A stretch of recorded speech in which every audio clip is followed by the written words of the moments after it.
The Legend of Zelda is one of the best fantasy adventure games of the last 30 years. Its mixture of puzzles, action, and exploration makes it one of the most compelling games in Nintendo's vast catalog. It also introduced Nintendo fans to the titular hero, Zelda. Sorry, just kidding. This is Zelda. Our intrepid traveler and guide through Hyrule is Link. In order for Link to complete the different quests and adventures within the game, he needs certain items. Most of these can be found while exploring the map, but some items need to be purchased in shops or from merchants. And like in most games with a medieval aesthetic, precious stones are used as a form of currency. These stones are called rupees, just like the currency used in India, and the only acceptable tender in the Hyrule Kingdom. Each iteration of the Zelda universe has introduced players to a growing variety of rupees. The original Legend of Zelda, released for NES only, had two types of rupees: a yellow and a blue flashing rupee worth 1, and a solid blue rupee worth 5. I guess rupee units? These stones could be acquired by finding them in caves or defeating certain enemies. Players can also gamble their rupees by playing the money-making game, which, just like normal gambling, will either leave you with more or less rupees than you started with. The Super Nintendo game, Link to the Past, added a few more rupees to its repertoire: a standard green rupee worth 1, a blue worth 5, and red worth 20.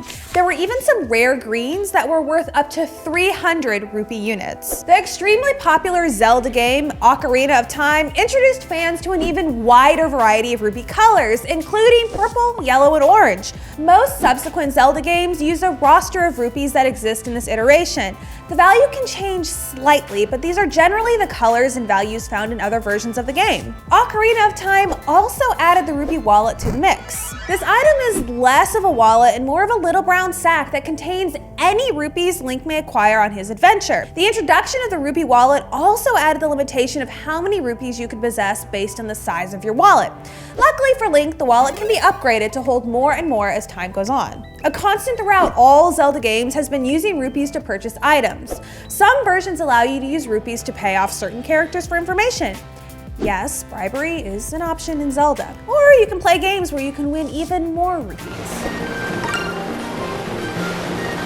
So now that we know a little bit about the rupees of Hyrule and their function, let's answer the question this show loves to ask. Are there any stones that bear a resemblance to the rupees from Hyrule? And if so, what are they worth? Most of the standard colored rupees in the game are some of the same colors we find in spinel, diamond, and sapphire stones here on Earth.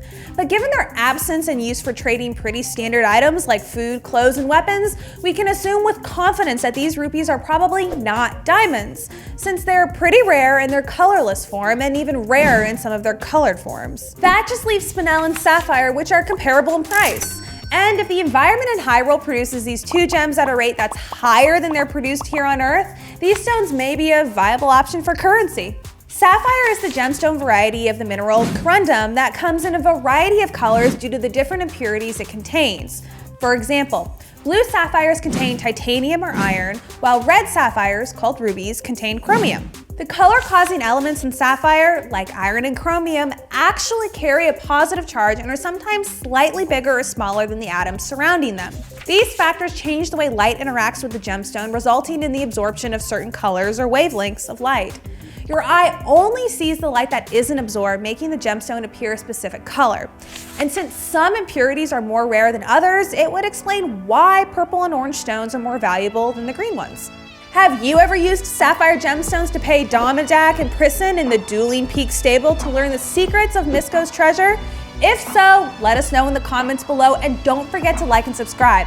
For more information on the topics we discussed today, check out the links below. Thanks for watching.